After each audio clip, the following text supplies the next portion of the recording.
But K-File's extensive reporting now shows the two shared a close social circle for nearly 2 decades, from private jet flights to high-profile parties, and that's only part of the story. Photos, flight logs, and court records help reveal how long their personal history really was. K-File's Andrew Kaczynski is here with all of that, and it is some extensive research and reporting that you all did.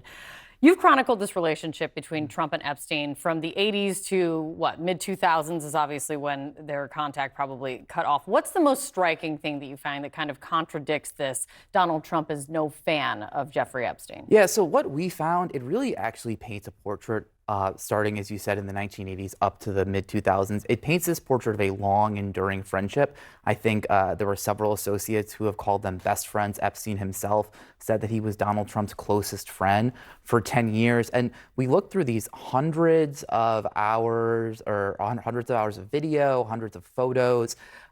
We went through documents from court files, exhibits from lawsuits. So we really chronicled this whole relationship through time. And one thing that I found really interesting was these flight logs from Epstein's private jet, which were part of that investigation into Ghislaine Maxwell. And they really tell you a story of how close these guys are. Look at just a few of them. This is in 1993, for instance. This is the same year that we found as well that Jeffrey Epstein attended Donald Trump's wedding to Marla Maples. Trump flew on that plane 4 times with Epstein and Ghislaine Maxwell between Palm Beach, where Mar-a-Lago is, and where Epstein also owns a home. Let's fast forward then to 1994. Trump flew from Palm Beach to Washington, D.C. with his then wife, Marla Maples, his daughter, Tiffany, and a nanny before they returned to New Jersey that day. In August 1995, just he and Eric were on board with Epstein and Maxwell again. They flew from Palm Beach to Teterboro in New Jersey. And then in January 1997, Trump flew with the pair from Palm Beach to Newark, New Jersey. All of these trips, 8 in total, were documented in logs that I had mentioned were from that trial. You also took a look at what Donald Trump himself has said about Jeffrey Epstein. What did you find? Yeah, that's right. And one of the things that's always been so striking is that quote that he said in 2002 that we found in that New York Magazine article where he said he was a terrific guy, he liked beautiful women just like him. And then that quote where he says he likes many of them on the younger side. That was from an article entitled Jeffrey Epstein, International Money Man of Mystery in New York Magazine. Now, just 2 years later, we were going through Donald Trump's book, and there he had one called How to Get Rich.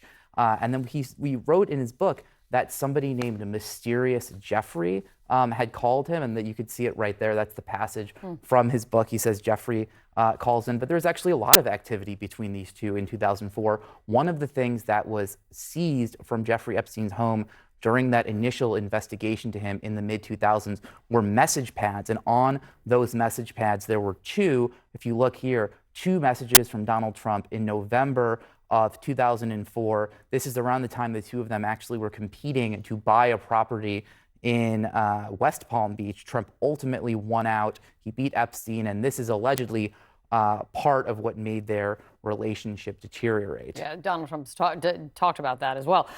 Your review also, I mean, you looked also through tons of photos and tons of video of Trump and Epstein and Ghislaine Maxwell together from Mar-a-Lago to here in Manhattan. Walk us through kind of some of those moments that you found. Yeah, Kate, and these images, they really speak for themselves. In November 1992, there's an image that a lot of people have seen, and it's of Trump and Epstein, and they're dancing there. You can see with models. I think you can see Ghislaine Maxwell in the background if you look.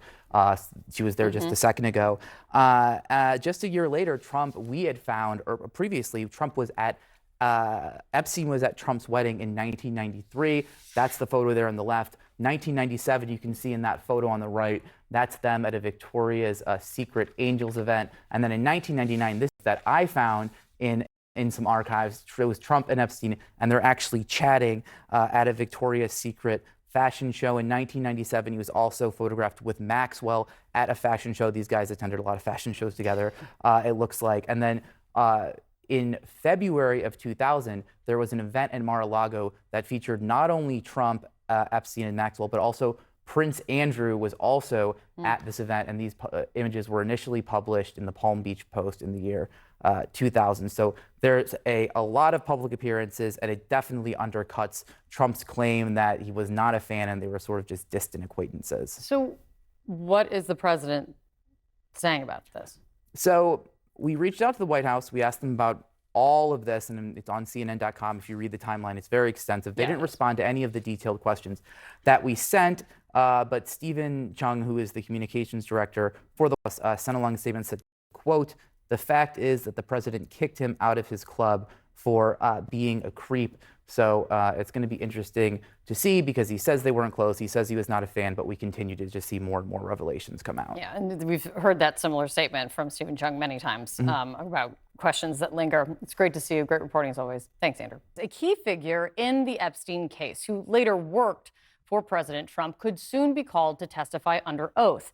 Alex Acosta was the prosecutor who infamously gave Jeffrey Epstein a sweetheart deal in 2008, a deal that allowed Epstein to serve minimal time in prison, and a deal that shut down the federal investigation into his alleged sex trafficking ring. Acosta then went on to serve as Trump's first-term labor secretary. For reasons unknown, Acosta, the man who would know everything about the Epstein case, was left off the House Oversight Committee's list of subpoenaed witnesses. But tonight, a Republican on that committee, Congresswoman Anna Paulina Luna, is telling the Palm Beach Post that calling Acosta to testify is not, quote, off the table. She also says at any time he can be called to testify. I'm going to speak to the top Democrat on that committee in a moment about plans to subpoena Acosta, because even though dozens of victims had come forward at that point, Acosta, as I mentioned, let Epstein off easy, allowed him to plead guilty to just 2 prostitution-related charges. Epstein served only 13 months in a county jail and was allowed to leave the jail nearly every day for 12 hours.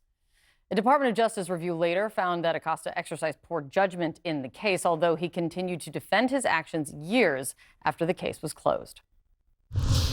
There was value to getting a guilty plea. You can always look at a play after the fact and say, should it have been the safe play, or should you have gone for the big score? This comes as President Trump is, many think, trying to change the subject from Epstein as he threatens a full-on federal takeover of Washington, D.C. But it's Trump's own party who won't let Epstein go. The American people are sick and tired of this government holding on to all these secrets.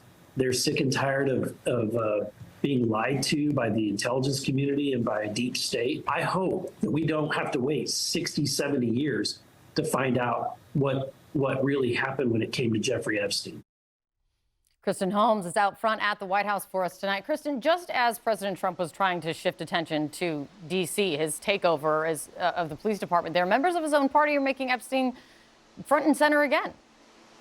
They are, Kate. And just to be clear, I mean, President Trump, the White House, they don't want to be talking about this. And you talk about how he's been shifting the narrative. Of course, we've seen this happen time and time again as they've tried to get away from this story. But they were just starting to see some success in that. I mean, it had been over a month of them being on the defensive when it came to the Epstein story. And I was actually told that they were starting to circulate some of our polling that we put on air of how the searches for the Epstein case had dropped down, and they were sending that amongst themselves to try and show that there was no reason to insert this into the narrative again, to bring up the Epstein files and any kind of conversations about the transcripts between Blanche and Maxwell, something, of course, we had been reporting on that they were considering. And now you have Republicans themselves coming out and saying, why don't we know more? Talking about subpoenaing Alex Acosta. And even the vice president himself over the weekend in an interview bringing up Epstein again. I mean, most of the people who responded to that interview responded with release the Epstein files.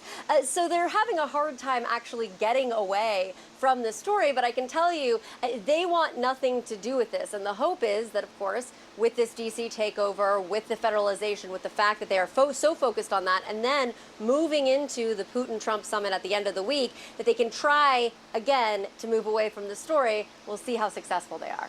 Yeah, try again, I guess. Kristen, thanks so much for the reporting tonight.